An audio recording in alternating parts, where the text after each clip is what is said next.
Habari gani? Okay. It is so wonderful to be here and to see all of you here. It's a very, very proud moment to stand here and to wear the Climate U t-shirt with many of you. And I think this symbolizes our collective venture because I think we can't say enough how addressing the climate crisis is impossible without crossing rivers that normally divide us. Now there might be divisions of language, of country, they might be of role in the institution, whether we're talking about senior management or lecturers or students. They might be of disciplinary area. There are many other divisions of belief and approach that might divide us. And the climate crisis is such a difficult one. It is so complex that really no single intervention, no single group of people, no single country or institution is really going to help us solve that. We do need all to work together. COVID has given us some lessons. Pre-COVID, there was a lot of distrust of universities and experts that have been spread by some populist leaders around the world. And I think COVID brought a return of interest and valuing of the university.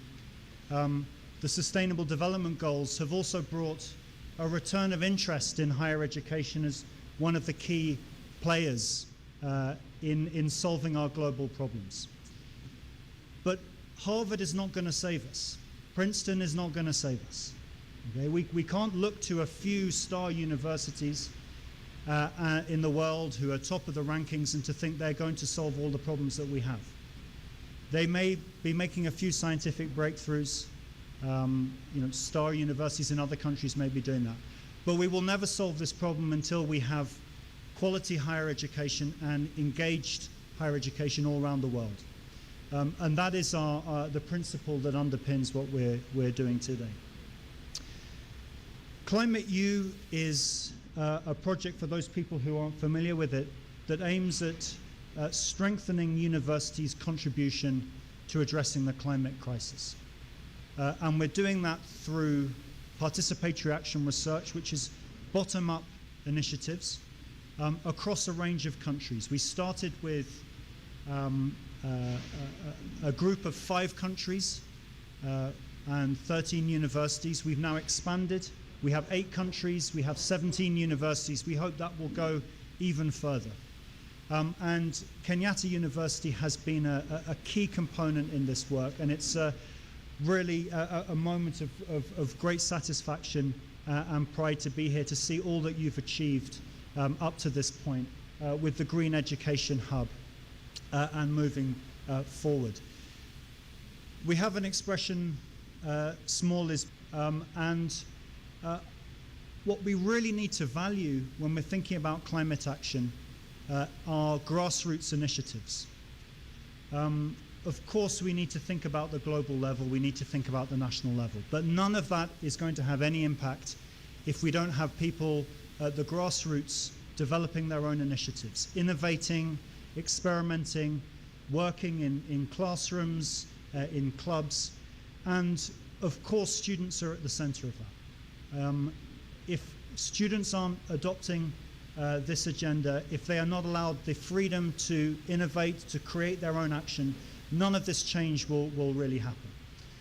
So it's fantastic to see that Kenyatta has provided the space to harness the energy that the student body is bringing and to allow us to take forward this action. A number of our distinguished colleagues who are here today, and it's fantastic to have the support of the DVC and also the ministry, have talked about walking alone. And with the work that you're doing here at Kenyatta, I can assure you you're not walking alone. You're part of a community of many universities around the world, and I'm really delighted to have our colleagues here from not only the UK but also from Fiji and from Brazil. And even though each of those contexts is unique, working in quite different conditions, in Brazil, grappling with issues around floods and encroachment in the rainforest, a range of other environmental issues in Fiji, grappling with rising sea levels, salination of agricultural land, and Kenya grappling with some other issues. So no place is identical to another, but all of these universities are grappling with the issue, and what we believe strongly is that working together across those different contexts is the key to achieving success. And importantly, it's not only our formal comparisons that we do. We are an academic research project, so of course we're writing papers, we're producing scientific research. But we're also a human community, and that's of crucial importance for us. If we maintain it, if we're only at the formal level of outputs and projects, we're never really going to achieve the transformation that we want. It's about bringing people together, virtually for the most part, because we have been working through COVID.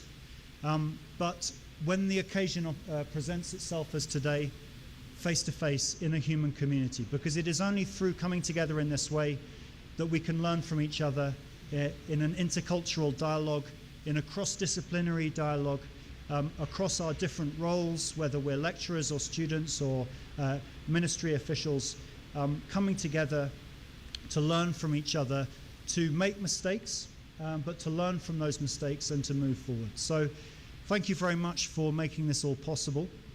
Our project officially ends on the 31st of January 2023. We're in the third year of our project. I think we'll all feel that we will be very disappointed if that's the end of the work we're doing. The idea is for a project to set things in motion, but not to be the complete work. So we are really excited to see the Green Education Hub begin. But of course, this is the start of a great journey. And the Green Education Hub will, we know, continue beyond January and flourish with the support and the work that all of you are putting in.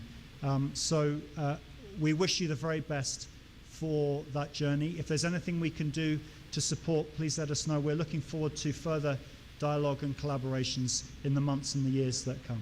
Thank you very much.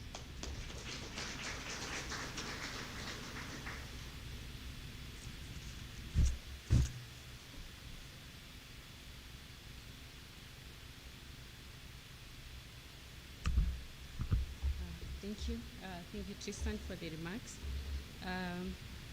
It gives me great pleasure to be here this morning and to welcome all of you to this launch of the Green Education Hub of Kenyatta University. DVC, representing the Vice Chancellor, our PI, Professor Tristan, and our Deputy Director of University Education, researchers of the Transforming Universities for a Changing Climate project, as well as the PARG members representing a group on this project since we started in 2020, the students' clubs, and all the guests present. Please feel welcome. This is really a great occasion for us. This is a project that has been running since 2020, and due to COVID restrictions, there are certain cases where we had to meet virtually, including with the project team. And we are honored that the project team chose to visit Kenyatta University for our very first physical meeting, because we've been having these meetings online due to the restrictions. And we are honored. Feel welcome. Because this meeting did not happen earlier, we now have an opportunity to also see what the teams in the 3 universities participating in this project have done. The team was in Kemu yesterday, on Monday, so they have traveled back yesterday. And later today we'll go to Kisii University. So they have an opportunity to visit all the participating universities. So it's an opportunity to interact and collaborate across the participating universities here in Kenya, as well as the project at large. Vice Chancellor, the project team started the first meetings in 2020 February when we launched the project here in Kenya, and Professor Tristan was present for the launch.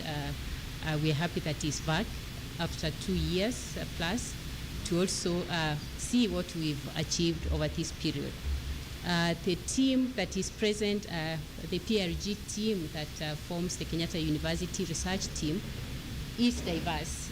It represents the members from the National Environmental Management Authority. The county government of Kiambu is represented.